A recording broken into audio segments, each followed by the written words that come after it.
इस वीडियो में हम बात करेंगे इनकैप्सुलेशन के बारे में। इस वीडियो को एंड तक ज़रूर देखिए, इसके बाद आपको इनकैप्सुलेशन कहीं और से समझने की ज़रूरत नहीं पड़ेगी। तो चलिए शुरू करते हैं बिना कोई टाइम वेस्ट किए। तो गाइस, हमारा सबसे पहला सवाल, इनकैप्सुलेशन है क्या? Encapsulation object oriented programming language में रेफ़र करता है जब भी आप किसी एक एंटिटी के अंदर डेटा मेंबर्स और मेथड्स को सिंगल यूनिट में कंबाइन करके रखते हैं, उसको इनकैप्सुलेशन कहते हैं। आप एग्जाम्पल देखिए नीचे। हमारे पास क्लास एक एंटिटी है, हम क्लास ऑलरेडी डिफाइन कर चुके हैं, समझ चुके हैं क्या होती है। अब इस क्लास के अंदर अगर आप देखेंगे तो डेटा मेंबर्स मतलब आपके वेरिएबल्स, प्रॉपर्टीज़ प्लस मेथड्स जो कि उन डेटा मेंबर के ऊपर काम करते हैं, उन दोनों को कंबाइन करके हम क्लास के अंदर रखते हैं, एक एंटिटी के अंदर रखते हैं, उसे हम इनकैप्सुलेशन बोलते हैं। तो एग्जाम्पल आप देखिए, आपके पास एक कैप्सूल है, कैप्सूल के अंदर मल्टीपल मिनरल्स होते हैं, अलग अलग आपके आयरन, कॉपर, सारे मिनरल्स होते हैं, वो आपके यहाँ पे एक कैप्सूल के अंदर रखे जाते हैं। तो उसको आप एक एंटिटी समझिए कैप्सूल को, वैसे ही क्लास को आप एक एंटिटी समझिए जिसके अंदर डेटा मेंबर प्लस मेथड्स को हम कंबाइन करके रखते हैं। चलिए हम बात करते हैं बेनिफिट ऑफ इनकैप्सुलेशन। इनकैप्सुलेशन की ज़रूरत क्या है, बेनिफिट क्या है? तो सबसे पहला ज़रूरत होता है इनकैप्सुलेशन का हाइडिंग डेटा। हाइडिंग डेटा का मतलब है, इसे हम डिटेल में कोड में देखेंगे, अभी हम समझते हैं। हाइडिंग डेटा मतलब आप एक क्लास बनाते हैं, एक एंटिटी बनाते हैं जिसके अंदर आप डेटा मेंबर प्लस मेथड डालते हैं। अब वो किस तरीके से बनाई गई है आपके द्वारा, किसी यूज़र को उसके बारे में ना बताना, उससे उस चीज़ को हाइड करना कि उसकी इम्प्लीमेंटेशन कैसे हुई है, उसे हम बोलते हैं डेटा हाइडिंग बेसिकली। और उसमें बस यूज़र को इतना ही पता होना चाहिए कि किस तरीके से डेटा मेंबर की वैल्यू को इनिशियलाइज किया जाए वाया मेथड्स और गेट सेट प्रॉपर्टीज़, उसे हम डेटा हाइडिंग बोलते हैं। तो ये इनकैप्सुलेशन का एक बेनिफिट होता है, इसे हम कोड में देखेंगे। दूसरा बेनिफिट होता है फ्लेक्सिबिलिटी आ जाती है हमारे पास। तो हमारे पास एक एंटिटी के अंदर, क्लास के अंदर कई सारे वेरिएबल्स को सेट करने में, यानी रीड और राइट एक्सेस प्रोवाइड कराने में, आप कहते हैं कि मेरे पास एक वेरिएबल है वहाँ पे इंटीजर टाइप का ABC। अब आप कहते हैं कि मैं इतना एक्सेस देना चाहता हूँ उस वेरिएबल को कि कोई भी उसको सिर्फ रीड कर सकता है, उसकी वैल्यू को सिर्फ पढ़ सकता है, उसकी वैल्यू को अपडेट नहीं कर सकता, चेंज नहीं कर सकता। तो वो बेनिफिट हमें मिल जाता है इनकैप्सुलेशन की वजह से, जो कि हम क्लास एंटिटी के अंदर रखते हैं। तो चलिए अब चलते हैं अपने कोड की तरफ और इन्हीं चीज़ों को हम डिटेल में समझते हैं और एक इनकैप्सुलेटेड क्लास बनाते हैं। तो चलिए एक क्लास लाइब्रेरी बनाते हैं। पहले क्लास लाइब्रेरी बनाने के लिए आप सॉल्यूशन पे क्लिक करिए, राइट क्लिक करिए, यहाँ से आप ऐड न्यू प्रोजेक्ट करिए। न्यू प्रोजेक्ट में आप अपना प्रोजेक्ट सेलेक्ट कर लीजिए। हम लाइब्रेरी बना रहे हैं तो हमारा C# विंडोज़ लाइब्रेरी, जो कि क्लास लाइब्रेरी होगा .NET फ्रेमवर्क का, इसको आप सेलेक्ट कर लीजिए। इसका नाम हम रखेंगे थर्ड पार्टी लाइब्रेरी और इसे क्रिएट करते हैं। तो आप देखेंगे तो जब हम ये थर्ड पार्टी लाइब्रेरी क्रिएट कर रहे हैं तो यहाँ पे बाय डिफ़ॉल्ट एक क्लास 1 करके एक क्लास बन के आ रही है, तो इसको हम डिलीट कर देते हैं और हम एक नई क्लास बनाएंगे। नई क्लास बनाने के लिए आपको क्या करना है, आपको थर्ड पार्टी लाइब्रेरी पे राइट क्लिक करना है, वहाँ से आपको ऐड, नीचे सबसे नीचे क्लास या फिर न्यू आइटम आप कर सकते हो, लेकिन हमें विजुअल स्टूडियो देता है आप क्लास कर सकते हो। तो क्लास आप यहाँ पे क्लिक करेंगे, यहाँ पे क्लास का नाम आप दे देंगे। एग्जाम्पल हम इसको लेते हैं आउटसाइड क्लास, इस क्लास का नाम रखते हैं आउटसाइड क्लास। तो अब आप देखेंगे तो हम थर्ड पार्टी लाइब्रेरी के अंदर आउटसाइड क्लास के अंदर है, ये हमारी क्लास बन के आ गई। इसमें आपका एक नेम स्पेस बन के आया जो कि आपका लाइब्रेरी का नेम स्पेस है। अब हम बात करते हैं इनकैप्सुलेशन की। इनकैप्सुलेशन अभी हमने देखा था, तो वो बेसिकली एक एंटिटी होती है, एक क्लास होती है जिसके अंदर डेटा मेंबर को बनाने के लिए हम क्या करते हैं, एक वेरिएबल बना लेते हैं, वेरिएबल इंट डेटा मेंबर, इसका नाम रख देते हैं वेरिएबल का int data member, integer type का हमारा वेरिएबल है। और हम एक मेथड बना लेते हैं जिसको हम कहते हैं वॉइड, उसका हम रिटर्न टाइप देते हैं वॉइड, और गेट डेटा मेंबर, इसका हम नाम रख देते हैं gate data member, parameter less है। तो अब आप देखिए, जब हमने एक क्लास बनाई जिसका नाम हमने आउटसाइड क्लास करा, उसके अंदर हमने एक वेरिएबल बनाया और उसके अंदर हमने एक मेथड बनाया, तो इसी को बोलते हैं इनकैप्सुलेशन। इनकैप्सुलेशन का मतलब वेरिएबल प्लस मेथड्स को एक ही एंटिटी के अंदर, एक क्लास के अंदर कंबाइन करके रखना इनकैप्सुलेशन कहलाता है। तो चलिए समझते हैं अब एक्सेस मॉडिफायर्स या स्पेसिफायर्स क्या होते हैं। तो C# के अंदर एक्सेस मॉडिफायर या फिर एक्सेस स्पेसिफायर वो कीवर्ड्स होते हैं जो किसी क्लास की प्रॉपर्टी, मेथड या फिर इटसेल्फ क्लास के विजिबिलिटी को डिफाइन करते हैं। इसका मतलब ये है कि आप कोई क्लास बनाते हो, उसके अंदर प्रॉपर्टी बनाते हो और मेथड बनाते हो, एक्सेस मॉडिफायर्स के थ्रू आप ये डिफाइन कर सकते हो कि वो क्लास, मेथड या फिर प्रॉपर्टी किन किन को दिखना है और किन को नहीं दिखना है, कौन उसको एक्सेस कर सकता है, कौन नहीं कर सकता है। एक्सेस मॉडिफायर्स रिस्ट्रिक्ट करते हैं एक्सेस को अदर प्रोग्राम्स ताकि उनको ना देख सकें। तो चलिए समझते हैं हमारे पास टाइप्स ऑफ एक्सेस मॉडिफायर्स कौन कौन से होते हैं। तो पहला एक्सेस मॉडिफायर होता है हमारा पब्लिक। ये कीवर्ड जब आप किसी भी क्लास के साथ, मेथड के साथ या प्रॉपर्टी के साथ यूज़ करते हो तो इसका मतलब आप उसको रेस्ट्रिक्ट नहीं करते हो।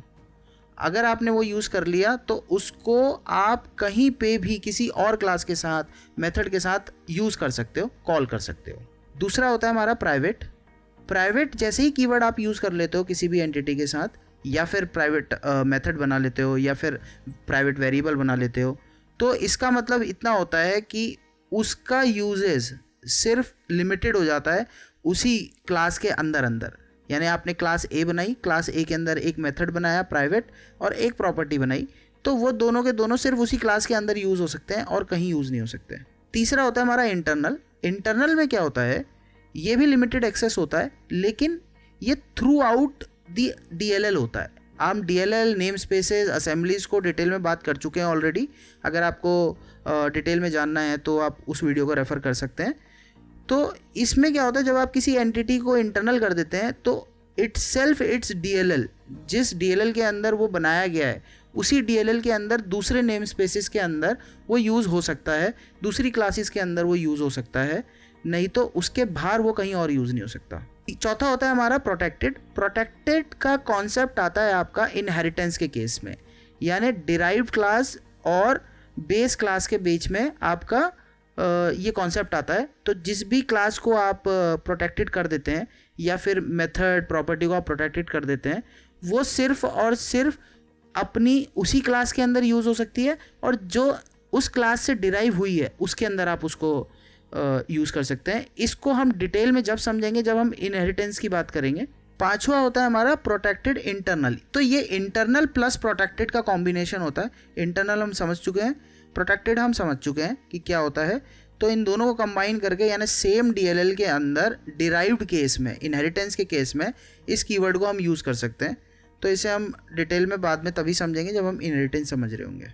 तो चलिए अब हम अपने कोड की तरफ चलते हैं और इन्हें डिटेल में समझते हैं, वहाँ पे देखते हैं कि इसको कैसे यूज़ करते हैं। तो चलिए अब हम बात करते हैं एक्सेस मॉडिफायर्स की। अभी हमने बात करी थी कि एक्सेस मॉडिफायर्स वो कीवर्ड्स होते हैं जो C# के अंदर एक सर्टेन लेवल का एक्सेस प्रोवाइड कराते हैं किसी भी क्लास को, मेंबर को या फिर मेथड को।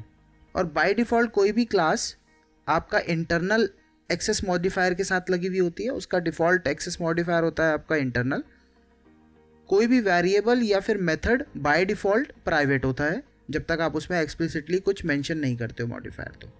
तो चलिए पहले बात करते हैं पब्लिक एक्सेस मॉडिफायर की। पब्लिक एक्सेस मॉडिफायर को यूज़ करने के लिए आपको कीवर्ड यूज़ करना होगा पब्लिक।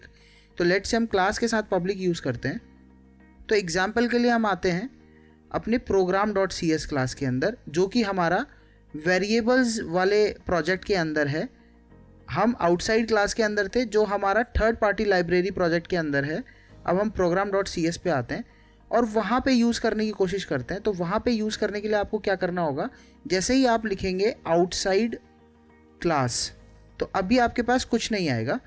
तो अब ये आउटसाइड क्लास इसलिए नहीं आ रही है क्योंकि आपको इसका रेफरेंस देना होगा। जो हमारी थर्ड पार्टी क्लास है वो थर्ड पार्टी लाइब्रेरी दूसरे प्रोजेक्ट में है, उसको यूज़ करने के लिए आपको हमने सीखा था क्या करते हैं, हम उसका नेम स्पेस या फिर उस DLL का रेफरेंस हम अपने पास लेते हैं जिस भी क्लास के अंदर हमें यूज़ करना होता है। तो किसी भी और लाइब्रेरी का रेफरेंस अपने प्रोजेक्ट में आपको डालने के लिए क्या करना होता है, आप अपने प्रोजेक्ट पे आइए, वहाँ पे रेफरेंस पे आइए, रेफरेंसेस पे राइट क्लिक करिए, ऐड रेफरेंस। जैसे ही आप ऐड रेफरेंस करेंगे तो अगर आपको प्रोजेक्ट चाहिए या असेंबली चाहिए वहाँ से आप सेलेक्ट कर सकते हैं। अभी फ़िलहाल के लिए हम प्रोजेक्ट लेते हैं। तो जितने भी सॉल्यूशन के अंदर प्रोजेक्ट्स हैं वो सारे नाम आ जाएंगे आपके पास, जो भी इसको छोड़ के है, जो आपका मेन प्रोजेक्ट है उसको छोड़ के सारे नाम आ जाएंगे। जिसमें आप रेफरेंस ऐड करना चाहते हैं वो नाम नहीं आएगा। तो हमारे पास कौन सा नाम आ गया, थर्ड पार्टी लाइब्रेरी, एक दूसरा प्रोजेक्ट का रेफरेंस ले रहे हैं हम। तो इसको हम चेक कर लेते हैं। ओके, तो अब आप देखेंगे तो हमारे वेरिएबल्स वाले प्रोजेक्ट के अंदर जो हमारा कंसोल एप्लीकेशन है उसमें थर्ड पार्टी लाइब्रेरी का DLL का रेफरेंस ऐड कर लिया हमने। DLL नेम स्पेसिस को अगर आपको अच्छे से समझना है तो आप नेम स्पेस DLL वाली वीडियो देख सकते हैं। तो ये जब हमने रेफरेंस ऐड कर लिया, अभी भी आप देखेंगे तो मेरे पास आउटसाइड क्लास पे एरर आ रहा है, उसको मैं यूज़ नहीं कर पा रहा हूँ। तो अब इसको आप सॉर्ट करेंगे, सजेशन देखेंगे तो वो कह रहा है आपको एक using third party library use करना होगा, यानी इस DLL का जो रेफरेंस है उसको आपको नेम स्पेस का रेफरेंस अपनी इस क्लास में यूज़ करना होगा। तो हम करते हैं यूजिंग और थर्ड पार्टी लाइब्रेरी। अब हम इस आउटसाइड क्लास का ऑब्जेक्ट बना लेते हैं। ऑब्जेक्ट बनाने के लिए हम क्या करते हैं, क्लास का नाम देते हैं OBJ object equals to new keyword देते हैं और फिर हम उसके कंस्ट्रक्टर को कॉल कर लेते हैं। तो अब आप देखिए, आपने एक क्लास बनाई आउटसाइड क्लास, जो कि एक दूसरे नेम स्पेस में बनाई और एक दूसरे प्रोजेक्ट में बनाई थर्ड पार्टी लाइब्रेरी में। आपने उसका एक्सेस मॉडिफायर पब्लिक दिया और उस थर्ड पार्टी लाइब्रेरी को आपने यूज़ कर लिया अपने वेरिएबल नाम के प्रोजेक्ट में, जो आपका मेन कंसोल प्रोजेक्ट है, उसमें उसका रेफरेंस ले लिया और नेम स्पेस यूज़ कर लिया थर्ड पार्टी लाइब्रेरी का। उसके बाद आप आउटसाइड क्लास जो कि बाहर थी उसको आप यूज़ कर सकते हैं अपने मेन मेथड के अंदर, करेक्ट। तो अभी हमने बात करी थी कि कोई भी डेटा मेंबर या फिर मेथड बाय डिफ़ॉल्ट प्राइवेट होता है। तो अब अगर मैं इस डेटा मेंबर को यूज़ करना चाहता हूँ इसके ऑब्जेक्ट के साथ, जो मैंने यहाँ पे ऑब्जेक्ट बनाया आउटसाइड क्लास का अपने मेन प्रोजेक्ट के अंदर, अगर मैं इस डेटा मेंबर को उसके इस पर्टिकुलर वेरिएबल को यूज़ करना चाहता हूँ तो मुझे क्या करना होता है, OBJ डॉट। तो जैसे ही मैं डॉट लिखूंगा आप सजेशन में देखेंगे मेरे पास वो वेरिएबल नहीं आ रहा है। क्यों? क्योंकि अगर मैं यहाँ पे वो वेरिएबल का नाम देता हूँ डेटा मेंबर, तो मेरे पास एरर आएगा। एरर क्या आएगा? वो कहेगा कि आप इस डेटा मेंबर को यूज़ नहीं कर सकते हो because it is inaccessible due to its protection level. क्यों? क्योंकि ये प्राइवेट है। अब जैसे ही मैं इसको पब्लिक कर दूंगा, यहाँ पे मैं कहता हूँ कि इस आउटसाइड क्लास के अंदर इस डेटा मेंबर को मैं पब्लिक कर देता हूँ, तो जैसे ही मैं इसको पब्लिक कर दूंगा तो मेरा एरर गायब हो जाएगा। अब मैं इसको यूज़ कर सकता हूँ और इसकी वैल्यू को असाइन भी कर सकता हूँ। तो ऐसे ही अगर मैं मेथड करना चाहता हूँ तो मेथड के लिए भी मेरे को कीवर्ड यूज़ करना होगा पब्लिक। तो जैसे ही मैं इसको पब्लिक करूँगा तो मैं यहाँ पे आपका इस ऑब्जेक्ट से OBJ dot gate data member method को भी एक्सेस कर सकता हूँ। तो ये थे पब्लिक एक्सेस मॉडिफायर। अब हम बात करते हैं कि हमारे प्राइवेट एक्सेस मॉडिफायर हम बनाते हैं। तो मान लीजिए इस डेटा मेंबर को मैं एक्सप्लिसिटली ये कहता हूँ कि ये प्राइवेट है, लेट्स से प्राइवेट, और इस मेथड को भी मैं यूज़ करता हूँ एज अ प्राइवेट। तो अब आप देखेंगे तो यहाँ इस program.cs के अंदर अपने मेन प्रोजेक्ट में यहाँ एरर आ गए क्योंकि ये एक्सेस नहीं कर सकता, क्योंकि वो तो प्राइवेट है। प्राइवेट कहता है कि आप डेटा मेंबर और मेथड को जिस क्लास के अंदर आपने लिखा है उसी क्लास के अंदर आप यूज़ कर सकते हो और कहीं बाहर किसी क्लास के अंदर आप यूज़ नहीं कर सकते हैं। तो एग्जांपल आप देखेंगे तो मैंने इसको प्राइवेट बनाया, तो लेट से ये मेरा मेथड है गेट डेटा मेंबर। अगर मैं इसके अंदर इस पर्टिकुलर वेरिएबल को यूज़ करना चाहता हूँ, लेट से डेटा मेंबर, तो मैं यूज़ कर पाऊँगा डेटा मेंबर इक्वल्स टू 10। मैंने कहा डेटा मेंबर इक्वल्स टू 10। तो इसका मतलब प्राइवेट जब मैंने एक्सेस मॉडिफायर दे दिया तो विद इन द क्लास मैं मेंबर्स को यूज़ कर पा रहा हूँ। लेकिन अगर मैं दूसरी क्लास में इसको यूज़ करना चाहता हूँ तो वहाँ मेरे पास एरर आता है प्रोटेक्शन लेवल का। चलिए अब हम बात करते हैं इंटरनल एक्सेस मॉडिफायर की। तो अगर मैं इंटरनल एक्सेस मॉडिफायर इस क्लास के साथ लगाता हूँ तो उसको लगाने के लिए हम क्या लिखेंगे, इंटरनल। तो जैसे ही मैंने इसको इंटरनल लिखा तो ये इसका एक्सेस लेवल एज इंटरनल हो गया। और हमने इंटरनल के बारे में भी समझा था PPT के थ्रू कि किसी भी क्लास को या एंटिटी को या डेटा मेंबर को आप इंटरनल कर देते हैं तो उसका स्कोप उसी DLL के अंदर सिमट जाता है, उसके बाहर आप उसको यूज़ नहीं कर सकते। तो इसका मतलब यानी मैं इस थर्ड पार्टी लाइब्रेरी प्रोजेक्ट के अंदर कहीं पे भी इस क्लास को यूज़ कर सकता हूँ, बट अगर मैं इस थर्ड पार्टी लाइब्रेरी प्रोजेक्ट से बाहर निकल गया, जैसे एग्जांपल मैं अपने program.cs पे आ गया, तो program.cs के अंदर ये मेरा वेरिएबल दूसरा प्रोजेक्ट है जिसमें मैंने DLL को यूज़ किया हुआ है थर्ड पार्टी लाइब्रेरी की, तब आप देखेंगे तो मैं यहाँ आउटसाइड क्लास पे मेरे पास एरर आने लग गया। वो एरर क्यों आया? Is inaccessible due to its protection level. तो जैसे ही मैंने इसको इंटरनल किया तो इसका स्कोप इसी DLL के अंदर, इसी लाइब्रेरी के अंदर सिमट गया और बाहर इसका एरर आने लग गया। अब इसको अगर मैं वापस से पब्लिक कर दूंगा, एग्जाम्पल पब्लिक, तो इसमें जो एरर आ रहा था आउटसाइड क्लास ओबीजे, वो एरर मेरा अब गायब हो जाएगा। प्रोटेक्टेड और प्रोटेक्टेड इंटरनल एक्सेस मॉडिफायर को हम इनहेरिटेंस के साथ समझेंगे, क्योंकि उसका स्कोप वहाँ पे डिफाइन होता है। तो अभी एक बार समराइज करते हैं। अभी आपने समझा कि इनकैप्सुलेशन क्या होता है। इनकैप्सुलेशन, आप किसी भी एंटिटी को, क्लास को अगर ले लो, उसके अंदर अगर आप वेरिएबल प्लस कंबाइन करते हैं डेटा मेथड को, तो उसे हम इनकैप्सुलेशन बोलते हैं। उसके बाद हमने समझा हमारे एक्सेस मॉडिफायर क्या होता है। पब्लिक एक्सेस मॉडिफायर क्या होता है।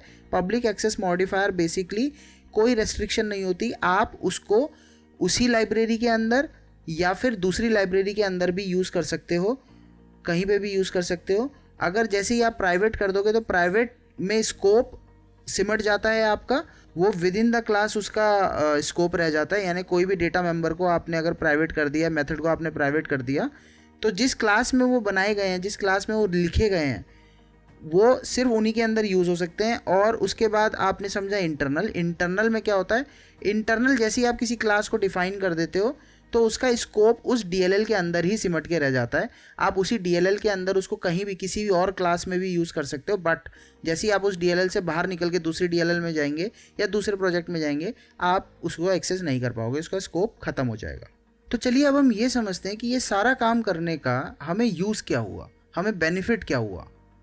तो जो हमने बात करी थी कि इनकैप्सुलेशन को यूज़ करने का मेन बेनिफिट है हमारा डेटा हाइडिंग।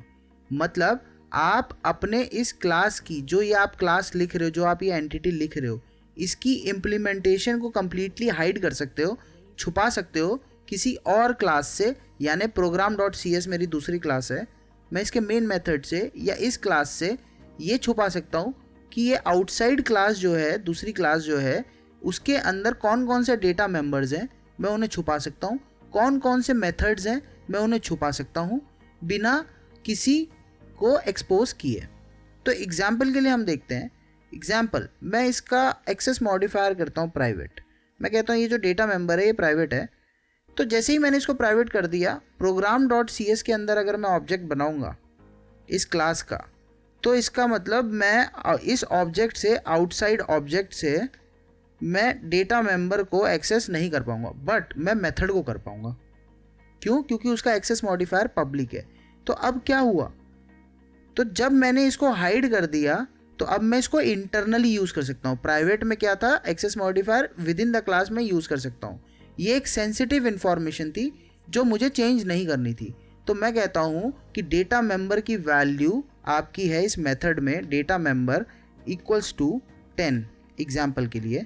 और मैं इसको फिर क्या करता हूँ, कॉन्सोल प्रिंट कराता हूँ, कॉन्सोल राइट लाइन, जो हमारा प्रिंट के लिए यूज़ होता है, console.writeLine, और मैंने इसकी वैल्यू को प्रिंट करा दिया जो कि है आपकी डेटा मेंबर, राइट।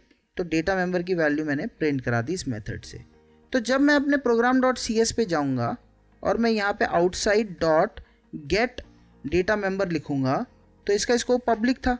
तो यानी मैंने इतनी ही इंफॉर्मेशन को बस आपको एक्सपोज करके दिया है, आप इतनी इन्फॉर्मेशन यूज़ कर सकते हो, और अंदर इसके क्या इम्प्लीमेंटेशन और दूसरी क्या चल रही है उससे आपको कोई मतलब नहीं है, वो आपको नहीं पता।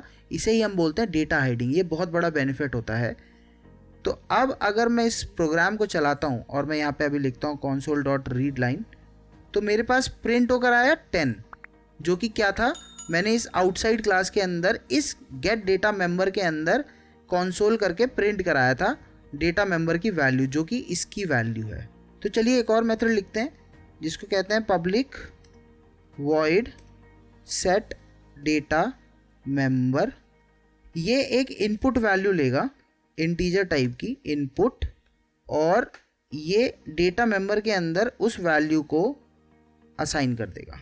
और इस गेट डेटा मेंबर को मॉडिफाई करते हैं, यहाँ से वैल्यू को असाइन नहीं कराते हैं, अब जस्ट हम डेटा मेंबर की वैल्यू को प्रिंट कराते हैं। तो इनकैप्सुलेशन का हमारा दूसरा बेनिफिट क्या था, फ्लेक्सिबिलिटी है हमारे पास। हम क्या कर सकते हैं, फ्लेक्सिबिलिटी में हम क्या कर सकते हैं, हमने एक डेटा मेंबर को तो हाइड कर दिया, इसकी इम्प्लीमेंटेशन को हाइड कर दिया, जो कि डेटा हाइडिंग हो गई, और हमने फ्लेक्सिबिलिटी दे दी कि आप इसकी वैल्यू को सेट भी कर सकते हो और उसके बाद गेट भी कर सकते हो। तो कोई भी वैल्यू इसमें आप सेट कर सकते हो। ये हमने एक मेथड बनाया सेट डेटा मेंबर, जो कि इस प्राइवेट डेटा मेंबर को यूज़ कर रहा है, उसकी वैल्यू को सेट कर दे रहा है, जो कि इनपुट पैरामीटर में आ रही है। तो चलिए चलते हैं हम अपने program.cs पे, वहाँ पे देखते हैं हमने क्या करा। हमने ये ऑब्जेक्ट बनाया हुआ था, तो outside dot set data member जैसे ही हम लिखेंगे तो इसका एक्सेस है हमारे पास, इसमें हम वैल्यू डाल देते हैं 200। तो जैसे ही हमने इसके अंदर वैल्यू लिखी 200 और उसके नीचे हमने गेट डेटा मेंबर किया और रीड लाइन किया, तो पहले ये मेथड चलेगा। ये मेथड जब चलेगा इस क्लास के अंदर, तो ये डेटा मेंबर जो इसका प्राइवेट वेरिएबल है उसको वैल्यू असाइन करेगा। उसके बाद जब दूसरा मेथड चलेगा आपका गेट डेटा मेंबर, तो वो आपका आउटपुट में प्रिंट करा के देगा इस डेटा मेंबर की जो वैल्यू है। तो चलिए इस प्रोग्राम को चलाते हैं। तो आप देखिए हमारे पास आउटपुट में क्या आया, 200। चलिए अब हम समझते हैं कि प्रॉपर्टीज़ क्या होती हैं सी शार्प क्लास के अंदर। प्रॉपर्टी एक मेंबर होता है किसी भी एंटिटी यानी क्लास का एज अ डेटा मेंबर, जिसके अंदर हम एक मैकेनिज्म प्रोवाइड करा सकते हैं रीड और राइट एक्सेस देने का, जो कि फ्लेक्सिबल होता है। और compute the value of a private field, मतलब कोई एक हमारा प्राइवेट लगा हुआ है वेरिएबल, वहाँ पे क्लास के अंदर डेटा मेंबर प्राइवेट बना रखा है, तो उसकी वैल्यू को कंप्यूट करने के लिए हम प्रॉपर्टीज़ का यूज़ करते हैं। जिससे कि क्या होता है, हम प्रॉपर्टी को तो एक एक्सेस दे देते हैं कि ये रीड हो पाएगी या सिर्फ ये राइट हो पाएगी, ऊपर से हम उसको पब्लिक बना देते हैं, उसको एक्सेस मॉडिफायर दे देते हैं, जिसे हम एक्सपोज कर देते हैं दूसरी क्लासेस में। और उसके थ्रू जो इंटरनल मेंबर्स हैं, हमारे प्राइवेट मेंबर्स हैं, उनको हम एक्सेस कर सकते हैं और उनको मॉडिफाई कर सकते हैं। तो प्रॉपर्टी सी शार्प के अंदर क्या होती हैं, बेसिकली कॉम्बिनेशन होता है वेरिएबल्स और मेथड्स का। इनको कंबाइन कर देते हैं अगर हम, तो हमारी प्रॉपर्टीज़ बनती हैं, जिसको हम फ्लेक्सिबली यूज़ कर सकते हैं with the access modifier making as public. उसको हम पब्लिक बना देते हैं ताकि हम एक्सपोज कर सकें। तो चलिए इसी चीज़ को हम कोड में समझते हैं और डिटेल में। तो चलिए अब हम समझते हैं कि सी शार्प में प्रॉपर्टीज़ क्या होती हैं। तो प्रॉपर्टीज़ अभी हमने पीपीटी में देखा कि वो कॉम्बिनेशन होते हैं वेरिएबल प्लस मेथड का। तो कोई भी प्रॉपर्टी बनाने के लिए हमें क्या करना होता है, हमें उसका एक्सेस मॉडिफायर देना होता है। तो हम मोस्टली अपनी प्रॉपर्टीज़ को पब्लिक बनाते हैं। इसको हम आगे देखेंगे कि हम क्यों बनाते हैं। उसका डेटा टाइप देते हैं इंटीजर। जैसे हम वेरिएबल लिखते हैं वैसे ही हमको लिखना होता है। तो हम इसको लिखते हैं डेटा, इसका नाम दे देते हैं डेटा मेंबर प्रॉप एग्जाम्पल के लिए। अब आप देखेंगे यहाँ पे हम स्कोप खोलते हैं, गेटर और सेटर देते हैं, इनको हम गेटर और सेटर बोलते हैं। तो हम ये समझते हैं कि इस प्रॉपर्टी का बेनिफिट क्या है, हम क्यों लेकर आए इसको सी शार्प में। हमारे पास ऑलरेडी वेरिएबल्स थे, हमारे पास ऑलरेडी मेथड्स थे, जिनकी वजह से हम क्या कर सकते थे, इस पूरी एंटिटी को मैनिपुलेट कर सकते थे, अपना काम करा सकते थे। लेकिन अभी हम क्या कर रहे थे, लेट से हमने डेटा हाइड कर दी थी, हमने डेटा हाइडिंग की, तो हमने अपने डेटा मेंबर इस प्राइवेट प्रॉपर्टी को हाइड कर दिया, जिसको हम एक्सेस नहीं करवाना चाह रहे थे यहाँ पे। तो हमने क्या किया, हमने उसको सेट करने के लिए, उसकी वैल्यू को सेट करने के लिए एक मेथड बनाया सेट डेटा मेंबर, और एक उसकी वैल्यू को गेट करने के लिए हमने मेथड बनाया गेट डेटा मेंबर। तो इन दोनों मेथड को रिप्लेस करने के लिए हम लेकर आए प्रॉपर्टीज़, जो कि फ्लेक्सिबल हैं थोड़ा। उसमें आप और भी बहुत सारी चीज़ें कर सकते हैं, उसे हम समझते हैं। तो इन दोनों मेथड का काम जो करता है उसको हम ऐसे लिख सकते हैं। मान लीजिए गेट, तो गेट जो मेरा यहाँ पे सेटर है वो काम कर सकता है इस गेट डेटा मेंबर का। तो हम गेट के अंदर क्या लिखते हैं, हम गेट के अंदर लिख सकते हैं रिटर्न डेटा मेंबर, और सेट के अंदर हम लिख सकते हैं data member equals to value. तो अब आप देखिए, जब हमने ये लिखा तो इसका मतलब हमने क्या करा, हमने गेटर मेथड को बनाया कि ये हमें रिटर्न करके देगा डेटा मेंबर की वैल्यू। इसका मतलब this is equivalent to this method, जो कि क्या कर रहा था, डेटा मेंबर की वैल्यू को गेट करके दे रहा था, हमें रिटर्न करके दे रहा था। It is not just like return, कि ये रिटर्न ही नहीं है, राइट लाइन करा रहा था, बट आप एग्जांपल ये ले सकते हो कि ये गेट कर रहा था इस डेटा मेंबर की वैल्यू को, जो कि एज अ रिटर्न कर रहा था। ऐसे ही हम उसका इस्तेमाल कर सकते हैं एक लाइन में यहाँ पे एज अ प्रॉपर्टी के साथ, गेटर के साथ। सेट में क्या हो रहा है, सेट मेथड आपका रिप्लेस कर रहा है सेट डेटा मेंबर को, जिसमें आप क्या कर रहे हो, एक वैल्यू आ रही है एज अ इनपुट वैल्यू आ रही है, जो कि इस प्रॉपर्टी की वैल्यू होगी। जो इस प्रॉपर्टी की वैल्यू आप असाइन करेंगे वो वैल्यू बनती है। उसको आप किस पे असाइन कर रहे हो, प्राइवेट डेटा मेंबर जो आपका प्रॉपर्टी है उसमें आप असाइन कर दे रहे हो। तो अब मैं क्या करता हूँ, मैं अपने program.cs पे चलता हूँ, यहाँ पे से इन दोनों को हटा देते हैं। अब हम यहाँ पे कॉल करते हैं प्रॉपर्टी आउटसाइड, जो आउटसाइड क्लास के अंदर प्रॉपर्टी है डेटा मेंबर प्रॉप। अब अगर आप देखेंगे इसकी वैल्यू को अगर मैं असाइन कर दूं 200 और इसकी वैल्यू को मैं कंसोल में प्रिंट करा दूं, तो कंसोल डॉट राइट लाइन, इसकी वैल्यू को मैं प्रिंट करा देता हूं डेटा मेंबर प्रॉपर्टी आउटसाइड, जो कि आउटसाइड क्लास के अंदर है डेटा मेंबर प्रॉपर्टी,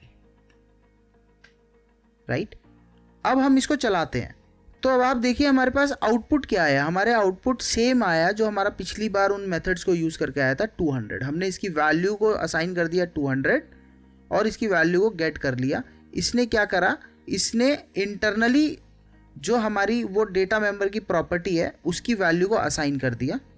तो अब अगर आप देखना चाहते हैं कि इस प्रॉपर्टी ने हमारे उस डेटा मेंबर को असाइन किया 200 वैल्यू के साथ या नहीं, तो हम क्या करते हैं, अपने मेथड को कॉल कर लेते हैं आउटसाइड क्लास के अंदर। जो हमारा मेथड था outside dot gate data member, तो ये क्या कर रहा था, हमारा जो हमारा वो प्राइवेट प्रॉपर्टी है उसकी वैल्यू को शो करा रहा था। तो इस प्रोजेक्ट को, इसको चलाते हैं हम इस प्रोग्राम को, तो अब आप देखेंगे मेरे पास दो वैल्यू आ गई। 201 जो हमारे पास जो पहली 200 है वो है हमारी इस डेटा मेंबर प्रॉपर्टी की वैल्यू, और दूसरी हमारे पास जो है वो इस मेथड से निकल कर आई है गेट डेटा मेंबर से, क्योंकि इस मेथड के अंदर हमने क्या कर रखा है, इस मेथड के अंदर हमने प्रोवाइड करा रखा है कंसोल डॉट राइट लाइन, जो कि डेटा मेंबर की वैल्यू को प्रिंट कराता है। तो इस प्रॉपर्टी की हेल्प से हमने डेटा मेंबर की वैल्यू को सेट किया और इस मेथड से हमने उसको गेट करके देख लिया, राइट। अब एक इंटरेस्टिंग चीज़, हम इस प्रॉपर्टी के साथ क्या कर सकते हैं, हम कोई एक ही चीज़ दे सकते हैं, एक राइट दे सकते हैं इसको। या तो ये प्रॉपर्टी अभी क्या हो रहा है, ये प्रॉपर्टी को आप अपडेट भी कर पा रहे हैं और इससे वैल्यू गेट भी कर पा रहे हैं। अगर मैं कहूँ कि मैं यहाँ से सेट हटा देता हूँ, राइट, अगर मैंने सेट हटा दिया तो जब आप program.cs पे अपने आएंगे वापस से अपने मेन प्रोजेक्ट के अंदर, वहाँ पे आप देखेंगे outside dot data member prop के अंदर आप एरर आने लग गया। वो कहता है कि इस प्रॉपर्टी की वैल्यू को आप असाइन नहीं कर सकते क्योंकि ये रीड ओनली बन गया। तो ये अब आपका सिर्फ रीड ओनली बन गया, राइट। अब अगर मैं वापस से इसमें सेट लगा दूं और मैं यहाँ से इसका गेट हटा दूं, तो जब आप वापस आएंगे अपने प्रोग्राम पे तो वो आपको कहेगा कि अब आप नीचे वाली लाइन में आपको देखेगा कि एरर आएगा।